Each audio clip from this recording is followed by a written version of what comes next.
அருமையான உபகரிச்சி சமைப்பதால் இந்த ஆண்டுகளை தகுதி தொடர்ந்து வழிநடத்துகிறார்கள். இதனால் ஒரு வருஷத்துக்கு கூட்டிகிறது ஆபரகம் சொல்லிக் கொள்ள உன் பேரை நான் தெரிவிக்கப்படுகிறேன். நீ ஆசிரியமாக இருக்கான வேலை அநேக ஊழியர்கள் அவர் எடுத்துள்ளார்கள்.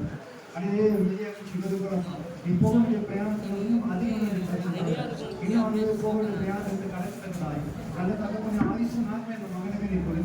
இந்த சபையை தகப்பனே நீ ஆசிர்வதிக்கிறாய். சபையில் இருக்கிற ஒவ்வொரு விசுவாசியும் தகப்பனை நீ ஆசிர்வதிக்கிறாய். இந்த ஊழியத்தை தகப்பனை பெருக பண்ணுகிறாய். மத்தை பெருக போல ஆத்மாக்களை பெருக பண்ணு.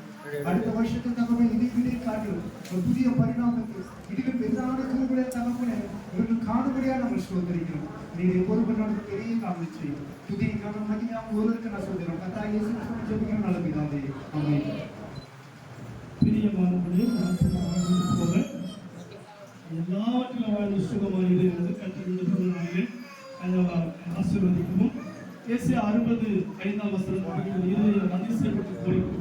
இது உங்களுக்கு மாற்றப்படும் ஆண்டு நிச்சயமாக அதிசயமான காரியங்கள் கற்று ஒரு இருதயம் பூரிக்கும்.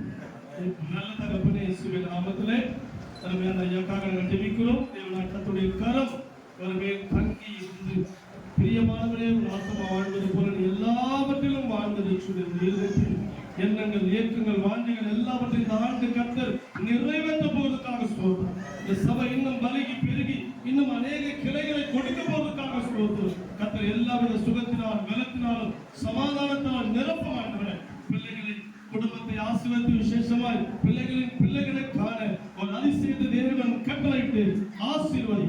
விசுவாச மக்களையும் ஆசீர்வதி. அன்பின் கருத்தில் ஒப்புக் கொடுக்கிறோம். பிதாகுமார் பரிசுத்த ஆவியின் நாமத்தில் சர்வர்களுடைய தேவனுடைய ஊழியக்காரனாய் அருமையான 5வது நாள் வாழ்த்தி ஆண்டவரை ஆசீர்வதிக்கிறேன். ஆசீர்வதி இயேசுவின் நாமத்தில் ஜெபிக்கிறோம். ஜீவனுள்ள பிதாவே ஆமென்.